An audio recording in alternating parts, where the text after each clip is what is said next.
James Intuitive here.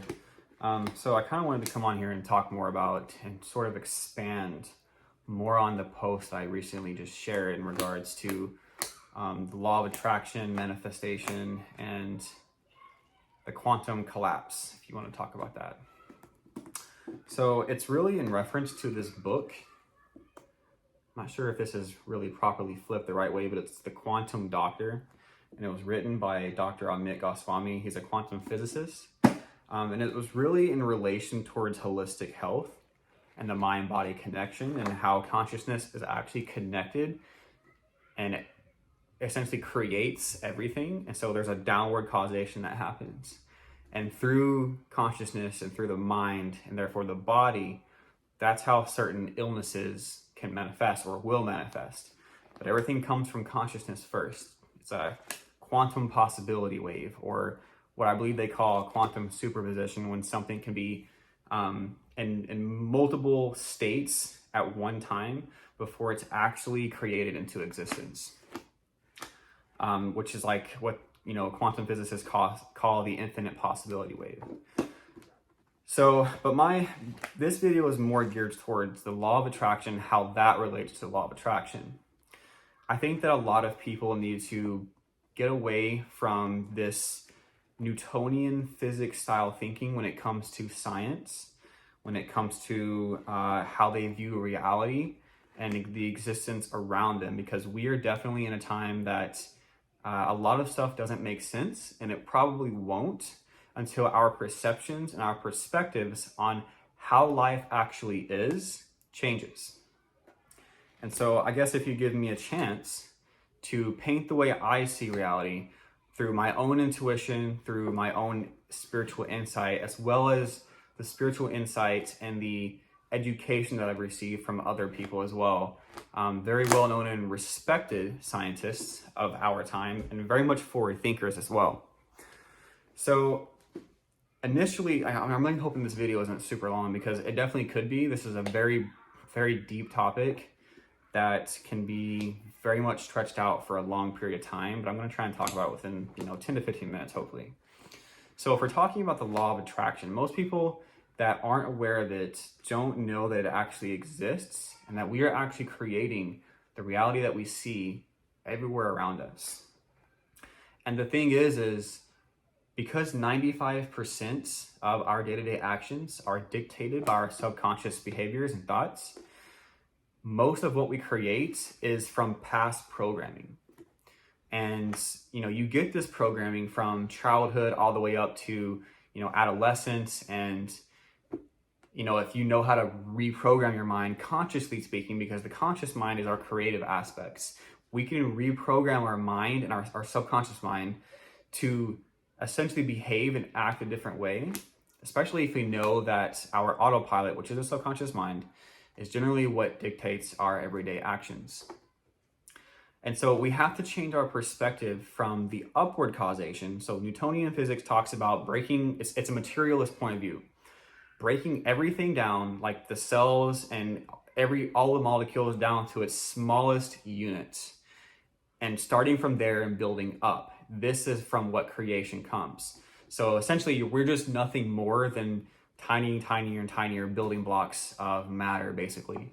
Newtonian physics doesn't really dive deep into the more subtler energies, and even when you're talking about quantum physics, really, I don't even know if it's really even diving super deep into the subtle energies, which it's definitely getting there for sure. I think right now it's more theoretical than it is absolute, because our technology is just not quite there, but the mathematics is. There's a lot of super highly intelligent scientists that are working on building the mathematics surrounding quantum physics, and it's just validating what mystics and intuitives and psychics and mediums have been talking about for ages, basically. But getting away from the upward causation, if you can change your perspective that everything that comes into being comes out of consciousness first, I think that can actually help clear up a lot of cognitive dissonance that people are having. For instance, religion and health and our overall views about reality itself become a lot more easy when you can view consciousness as like the ground of all being, which is what Dr. Amit Goswami talks about. He's the one who famously coined that term.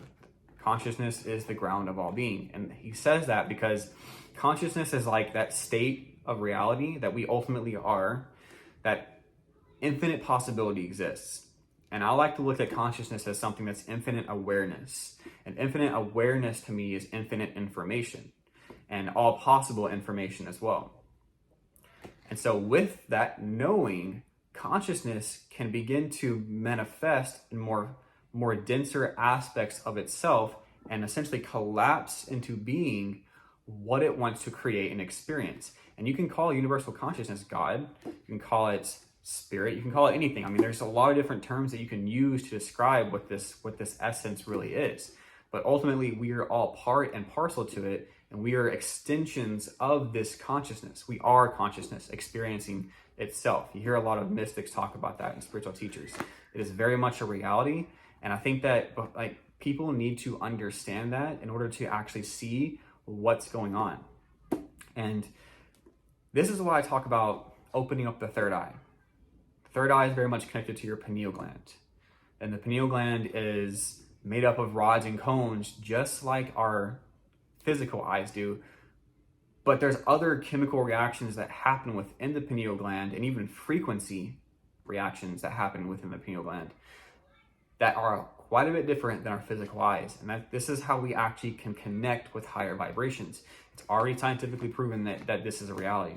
Dr. Joe Dispenza talks a lot about it when it comes to meditation and stimulating your pineal glands, and how when this happens, they can use neurofeedback devices that actually pick up on what's known as gamma waves.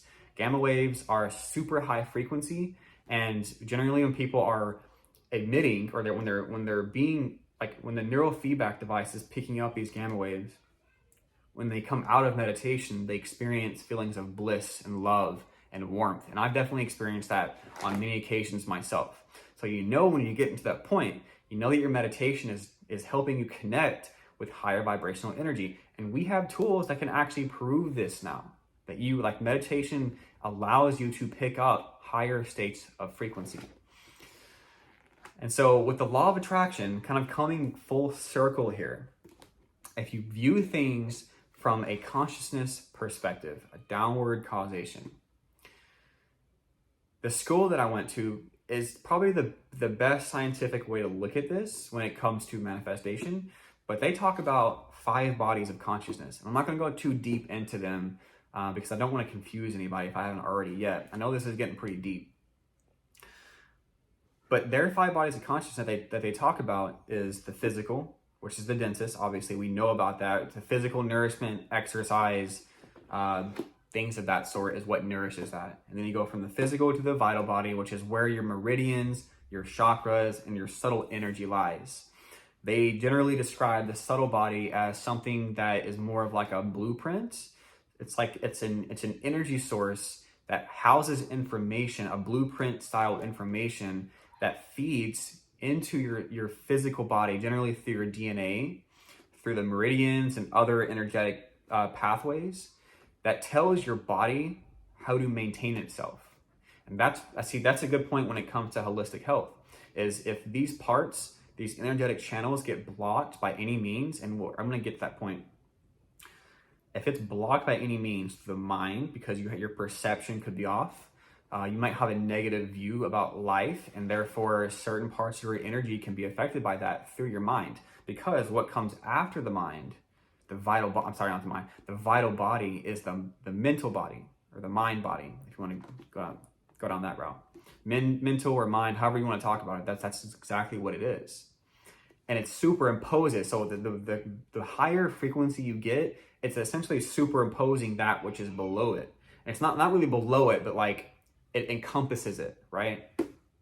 So if you know that your mental body, and everything's connected, your mental body is over your vital body or your emotional body in some ways, because your emotions are generally felt in your vital body, then you can come to the awareness that your mental state, your mind state, can definitely affect your vital body blueprint, your vital energy flow.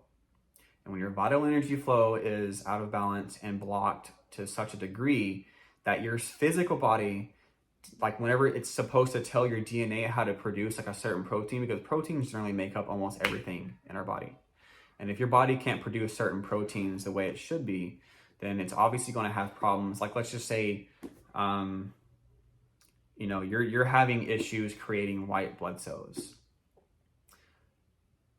or red blood cells, or just cells in general. Any kind of cell is made up of some kind of protein, right? That can definitely be linked back to a vital body disruption. And that vital body disruption can be linked back to a mental disruption. You see how I'm getting with that? So the next stage up, I'm going to move on for that because I'm not really here to talk about holistic health. That was just a very, very small example of how the law of attraction can create a physical illness. And that's a very, very small example, by the way. So I hope that wasn't too confusing. But the next one up is the supermental. This is what they talk about. The supermental body is essentially where our intuitive faculties lie. Certain archetypes are generated that essentially tell the vital body what our blueprint is. It's like the vital body is the blueprint, and the supermental body is kind of like I don't really want to say the Mac Daddy, but it is kind of like the Mac Daddy of it all. Like this is the archetype that you are meant to play during this lifetime. And the blueprint is just the energetic representation of the physical body. So this is where your intuition can come into play. When you can connect with your supermental body, this is where you can actually start feeling the spaces around you to help you understand the energy that's flowing in and around all of your bodies, basically. Okay, so moving on to the next one. I don't want to get too confusing here. The next one up is the bliss body. And this is essentially like the ultimate consciousness, basically, right? So it's essentially where infinite possibility lies. This is where the higher frequency exists. And this is where consciousness comes into the infinite possibility of how to create anything. So whenever, this is what your soul is connected to as well. And getting into that, whenever you're in alignment with your soul, you're no longer, like all your energy systems are online, you have no blockages, nothing getting in the way of proper awareness. Your soul can connect with its plan that you gave for yourself whenever you incarnated here on earth. And the thing is when you're in alignment with that, because when you choose to act on a certain idea that brings you positive energy, it brings you certain elements of bliss, you know that this was part of your higher path. You know that this essence that you're connecting with is part of your bliss body. It's part of your total encompassing consciousness. So this is where as below, so above, or so below, whatever that saying is.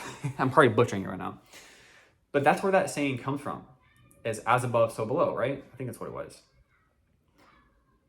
As above is referring to the overarching consciousness that you are. And so below is like, it's like the physical representation of the overarching consciousness. And so whenever you have an idea that you are connecting with that feels in alignment with your soul and that bliss part of yourself, like, okay, I'm feeling very excited, I'm getting a lot of positive energies, I may have some fears associated with this positive energy because I'm afraid of what's going to happen or how it's going to play out, you are still connecting with your intuitive faculties that's connected to your bliss body or to your overarching consciousness. And so when your idea comes into play that feels right, it feels connected with that bliss body, your intuition tells you that that's correct. And against all odds, your mind starts to process that, okay? And then your mind essentially brings it down into the vital body blueprint that you are. This is where creative, spontaneous transformation can take place. And that's a whole other talk for another time. But when you come into a creative idea that feels aligned with the universe, with your bliss body, with, whatever you want to call it, we can have so many different names to call it the same thing. It doesn't really matter. You then can usher that, energetically speaking, collapsing that from your consciousness down into your mind, body, that your intuitive faculties tell you that you're on the right track. I feel these hits, this guidance that I'm receiving, in order to push it down into my mind processes it, gives it certain mental meaning, because that's what the mind body is here to do. It gives our perception of reality and our thoughts even some sort of prescribed mental meaning. And if it gives you a good feeling, it's more likely going to be a positive mental meaning, right? So you push that down into the vital body arranges itself to create a certain blueprint for your physical body to react to and create that movement, right? And that's how the mind, body, soul is very much connected to each other. That's a much broader and deeper representation of how manifestation happens. You take something from the infinite possibility wave of your consciousness, because that's part of your higher path anyway. And you know that this is true because your intuition is connected to that as well, your supramental body. And then I'm just going through the process one more time, just to try and hit those notes one more time. Your mind starts to create a mental meaning around it. Okay, so now I'm starting to think more about it. I'm starting to do this unconscious processing. My vital body then creates a blueprint. It starts to create an energetic information flow for the physical body to create that action. Because ultimately, when you're bringing something into fruition, into manifestation, at the end result is when you finally take action on it, right? And the energy just builds from there, as long as it feels right. If it doesn't feel right, it feels like you're just forcing it to happen, then it's probably not going to go anywhere. But ultimately, that's why you have to be connected to your intuition. You have to be connected. All of your bodies need to essentially be in unison with each other, because if it's not, then it's going to be a little bit hazy. You're not going to really understand how to bring something into fruition. It may just remain an idea or whatever. There's so many different scenarios you can talk about as to why something doesn't manifest through you. But ultimately, the end result is your physical body. And the physical body is just a physical representation of the more subtler and subtler energies that you already are, that you exist, that is you, the consciousness that is you. Even your subtle body, your vital body, is just a more subtler energetic version of the consciousness that you are, because everything that you see around you is consciousness. That's why it's a lot of religions talk about how God is everywhere. Well, if you view existence as consciousness, right, pure awareness, it starts to make a little bit more sense as to what people were saying back in the day about religion, talking about God as everywhere, because consciousness is everywhere. And consciousness is coming from a very high vibration, pure awareness, right? And there's different vibrations and dimensions that exist within consciousness, but ultimately consciousness is the ultimate reality. And hopefully I didn't really confuse people on this. I know I can go very deep into what I understand about consciousness. I'm still this is where my development has taken me. My mind can go super deep, as deep as I want it to. And I even get comfortable a lot of times still to this day thinking about certain aspects of existence that people don't generally think about. But I think it's time that we start questioning what true reality is. I think that, I don't really have anything against religion, but religion is something that I feel people just kind of cling on to as a safe haven, because it provides a safe zone for our beliefs. But the thing is if you just focus on one religion, you are missing out on so many other truths that you could be coming into that liberate you more than anything. I think that information, the truth of information, is what is liberating. Whenever you close yourself into one way of thinking and one way of being, you're closing yourself off to the totality of what truth is. And so when it comes to manifestation, we have to understand that we are consciousness, and that our thoughts and our ideas and through our actions, we can bring things into manifestation. And the more powerfully you are aligned to your soul, and therefore to spirit and the universe at large, the larger consciousness, the more of ability you have to collapse certain possibility waves into your existence. And see, going with the archetypes with a supramental body and the vital body blueprint, that can kind of tell you, this is a whole other talk from their time, but this is another reason why certain people are actually born with certain ailments, distinct physical characteristics and personalities. Well, personality can be definitely influenced as time goes on from your environment. I mean, physicality can too. But ultimately, when you come into creation, when you come into fruition as a baby, that's what I'm talking about. So anyway, guys, hopefully this wasn't too confusing, but long story short, manifestation, the law of attraction is very much reality, and it makes more sense when you understand that consciousness is the ultimate reality, and everything is created out of consciousness. And if you want to call it God, you can do that as well. Everything is created out of God. And with that in mind, my final note here is going to be the fact that if we are extensions of this consciousness and everything is connected in a very large and important way, we are, if you want to go down this route, we are God experiencing itself. And that's why religious texts and people talking about religion in general talk about how God is within us. That is why God is within us. Not because he is separate from us and watching something through us, right? We are essentially God, the ultimate consciousness that is existing all around us, extended into a physical body.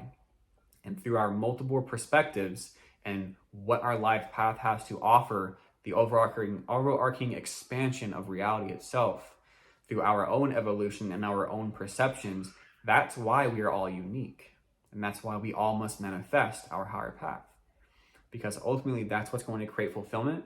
That's what's going to bring in the most love and light into this world. And ultimately, that's what's going to create the best possible life and scenarios for each and every one of us.